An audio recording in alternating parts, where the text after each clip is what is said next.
Sebenarnya kemana arah kritik PDIP soal IKN dan bagaimana Istana menjawab kritik itu sambil mengebut pembangunan IKN? Kita berbincang dengan staf khusus Presiden RI, Grace Natali, dan politisi PDI Perjuangan Masinton Pasaribu, Mbak Grace dan Bang Masinton. Apa kabar? Ya, baik, Mbak Grace, Mbak Cindy. Oke, Bang Masinton, Kabar baik, sebenarnya Pak. apa yang jadi catatan PDIP sampai bilang IKN ini adalah proyek terburu-buru?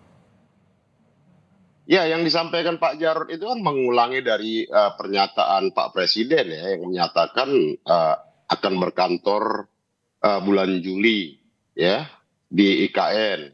Nah, Menteri PUPR-nya bulan Juni 2024. Tapi kan kemudian ketika ditanyakan wartawan, Presiden kan jawab, infrastrukturnya belum, sudah siap belum, listriknya sudah belum, airnya sudah belum, ntar ke sana kalau sudah selesai semua, kan begitu. Nah tentu membangun ibu kota itu kan eh, itu adalah simbol dari sebuah kedaulatan negara, kemandirian negara, artinya dalam arti kemampuan negara. Nah jadi ya dimanapun, di negara manapun, negara yang membangun ibu kotanya, kalau kita lihat umpama negara tetangga kita, ketika kota pemerintahan dipindah dari Kuala Lumpur ke Putrajaya, itu mereka menyesuaikan dengan alokasi anggaran negara tersebut. Karena itu adalah simbol kemandirian dan kemampuan sebuah bangsa. Tidak ngemis-ngemis investor apa segala macam. Begitupun di Tanzania, saya waktu itu ke Tanzania, eh, pembangunan ibu kotanya itu berlangsung hingga 40 tahun. Sejak zaman Julius Nyerere sampai kemudian sekarang. Itu pun pemindahannya bertahap-tahap tuh. Kantor itu parlemennya dulu, baru kemudian diikuti presiden. Kemudian sampai sekarang aja kantor kedutaan besar Indonesia di Tanzania itu masih di kota lamanya, di Dar es Salaam namanya.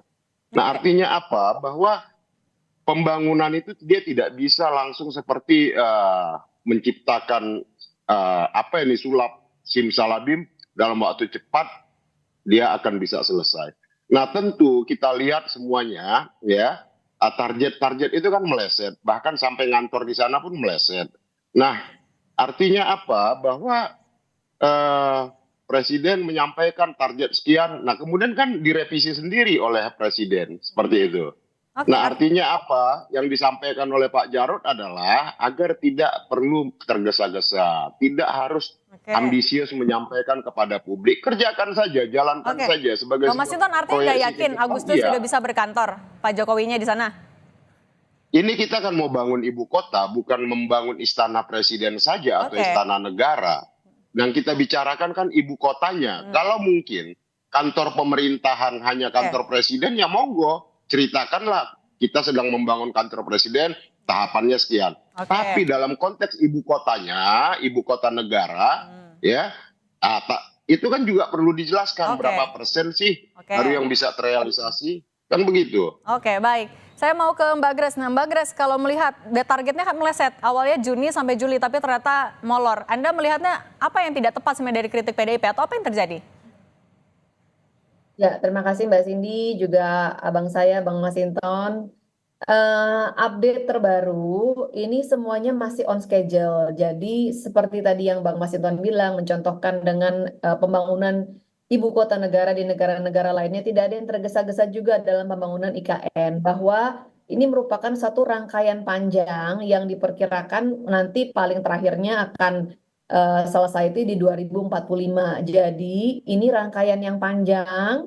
2022 sampai 2024 itu hanyalah pemindahan tahap awal yang antara lain di situ terkait dengan air minum, kelistrikan, sarana utama seperti Istana Kepresidenan, sejumlah kantor kementerian itu termasuk dalam salah satu tahapan awal. Nah, untuk keperluan Presiden berkantor pada bulan Juli ini sejauh ini masih on the track. Tapi tentunya yang akan memastikan betul-betul punya final say apakah akan mulai masuk di bulan Juli atau apakah akan menunggu itu kan Pak Presiden karena kan beliau yang akan melihat sudah nyaman belum. Tetapi untuk kesiapan air minum, listrik itu sudah akan siap di bulan Juli ini.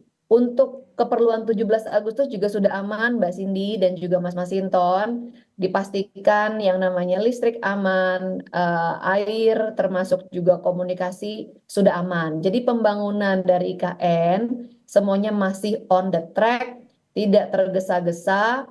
Seperti yang tadi dikatakan bahwa pembangunan ibu kota negara itu ya harus semuanya yang terbaik dan bersifat jangka panjang, dan itu yang memang sedang dikerjakan oleh Oke. tim OIKN begitu. Jadi jangan khawatir, malah kalau nanti udah sampai ke IKN mungkin bisa melihat bahwa semuanya sudah tetap on the track sesuai dengan target-target yang ditetapkan.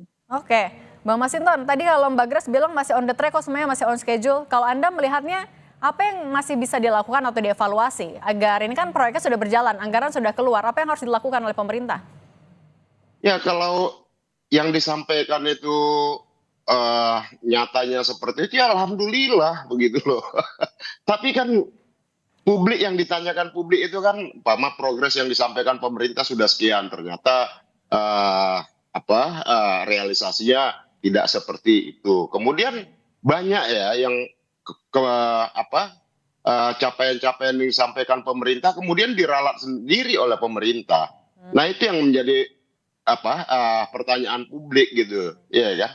Nah kemudian kalau kita lihat mengejar target untuk perayaan 17 Agustus, yang saya khawatir malah jadi perayaan kemerdekaan itu kehilangan makna kemeriahannya. Kita memaksakan sesuatu di tempat yang memang sama sekali tidak siap, maka maknanya itu yang diselenggarakan oleh negara ya, itu malah jadi lebih meriah acara 17-an yang diinisiasi oleh masyarakat di desa-desa, di gang-gang begitu ya.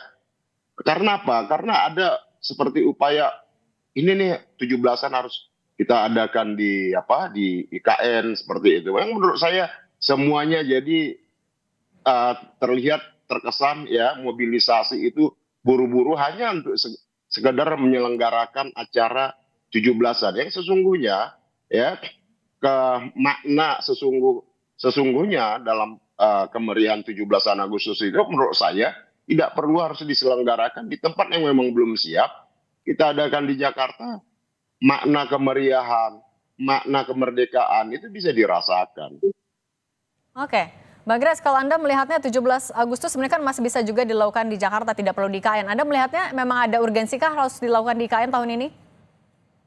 Nah, ini kan sebenarnya gagasan untuk memindahkan ibu kota sudah ada sejak lama ya. Bahkan kalau kita runut lagi ke belakang, yang pertama kali memiliki ide ini kan adalah Presiden Soekarno tahun 1957, karena melihat bahwa Jakarta dan Jawa itu sudah harus berbagi beban, apalagi Jawa atau Jakarta terus khususnya sekarang sudah overpopulation.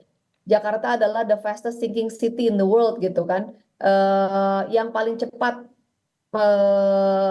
tenggelam begitu penurunan tanahnya. Jadi memang tidak ada jalan lain, tidak ada opsi lain. Ini harus dibagi bebannya. Oleh karenanya, saya harap ya termasuk teman-teman semuanya, yang termasuk juga Bang Masinton bisa sama-sama mendukung, memberikan energi yang positif ya, bahwa kita itu nanti bukan mengejar 17 Agustus oleh karenanya semuanya harus tergesa-gesa, tidak, tetapi ini justru menjadi momentum kita akan mewujudkan visi para founding fathers kita, bahwa pembangunan nanti harus semakin Indonesia sentris gitu kan, bahwa pembangunan harus semakin merata, dan ini memang harus ada langkah berani untuk mewujudkan gagasan besar ini, yang dimana sebelum-sebelumnya mungkin ada banyak pertimbangan sehingga tidak jadi-jadi. Nah, Pak Jokowi lah yang kemudian mengambil langkah berani untuk mewujudkan ini, oleh karena memang perlu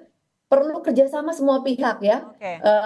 Dan kita support, kita terima tentu semua masukan, mohon sabar, ini semua sedang dikerjakan. Yang pasti tidak ada tergesa-gesa, semuanya akan memenuhi kualitas yang terbaik sebagai standar sebuah ibu kota negara. Oke, baik, kita akan lihat progresnya terus pembangunan IKN sudah sejauh mana dan akan sesuai dengan target atau tidak. Terima kasih politisi PDIP Bang Masinton Pasaribu dan staf sus Presiden RI Mbak Grace Natali. Terima kasih sudah berbagi di Kompas Petang. Sehat selalu.